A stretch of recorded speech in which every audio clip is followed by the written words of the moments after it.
All right, so the first part of what you're going to do today, once you have received the demand experiment handout, is we're going to complete the first page and part of the second page. So once you have this, make sure you get your name on it.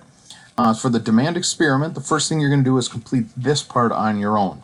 So for number one here on the front page says, are these products or services in demand for your age group? Right, and explain your answers. So you're listed 1, 2, 3, 4, 5 different items here for you to tell me, really, is that item in demand for your age group or not? So it's a simple yes or no on what you think.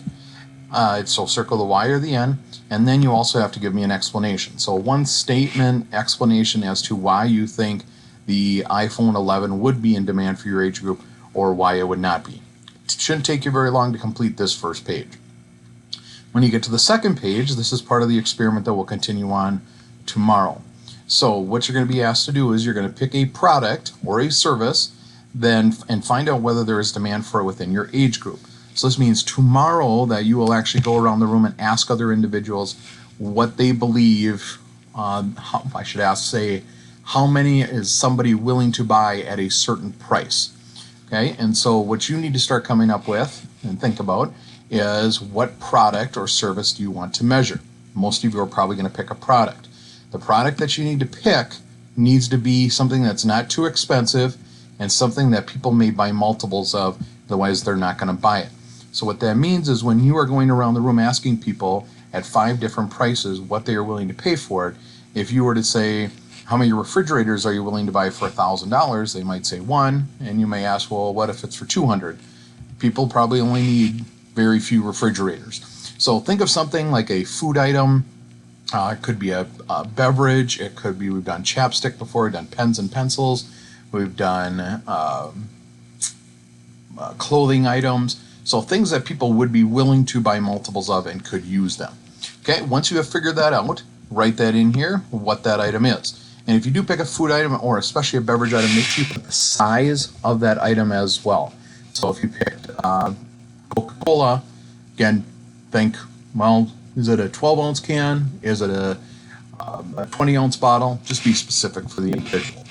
All right, and then once you have your item, you're going to come up with 5 prices for that product or service. So the first thing you need to think of is, what is a typical price for that product? Okay, so let's say that I picked a bottle of pop. I wrote down, you know what, I think $2 is about right. So I put that as kind of my price 3, and then I put 2 prices below it, one at $1.50 and one at $1.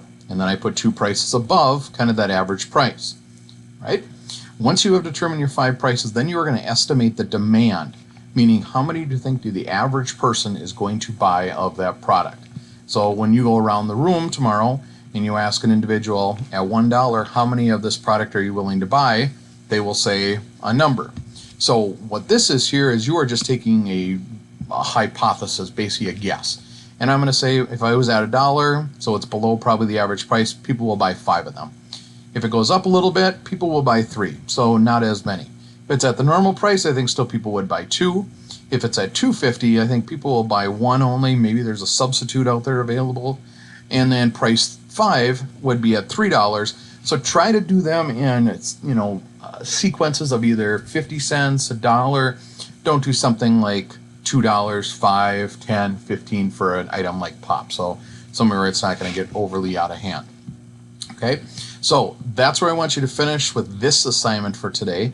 And then tomorrow we will go and focus on the hypothesis aspect of this, where you will be able to go around and actually ask individuals how much they'd be willing to buy of a certain product. So finish page 1 and then all the way up through this area here, and then we'll go on to the next thing.